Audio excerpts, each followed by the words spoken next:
5G அலைக்கற்றைக்கான ஏலம் 11,340 கோடி ரூபாய் மதிப்புடன் 2 நாட்களில் முடிவடைந்திருக்கிறது. மொபைல் போன்களுக்கான 5G ஏலம் இந்த வாரம் செவ்வாய்க்கிழமை துவங்கியது.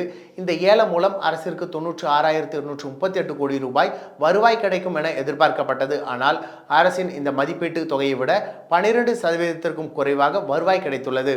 800 மெகாஹெர்ட்ஸ் முதல் 26 ஜிகாஹெர்ட்ஸ் வரையிலான மொத்தம் 10 ஜிகாஹெர்ட்ஸுக்கான அலைக்கற்றை ஏலத்தில் 11,340 கோடி ரூபாய் வரை ஏலம் எடுக்கப்பட்டுள்ளதாக தெரிவிக்கப்பட்டுள்ளது. ஏலத்தின் முதல் நாளான செவ்வாய்க்கிழமை 5 சுற்று ஏலம் நடந்தது. ஆனால் 2ஆம் நாளில் காலை 11:30 மணிக்கே ஏலம் முடிவடைந்ததாக அறிவிக்கப்பட்டது.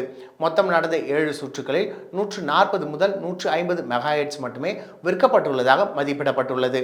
அதிகபட்சமாக ஏர்டெல் நிறுவனம் 6,857 கோடி ரூபாய்க்கு ஏலம் எடுத்துள்ளது. 2022ஆம் ஆண்டு நடந்த ஏலத்தின் பொழுது அனைத்து ஏலங்களிலும் கிட்டத்தட்ட பாதியை ஏலம் எடுத்த ஜியோ நிறுவனம் இந்த முறை 212 கோடி ரூபாய்க்கு மட்டுமே ஏலம் எடுத்துள்ளது.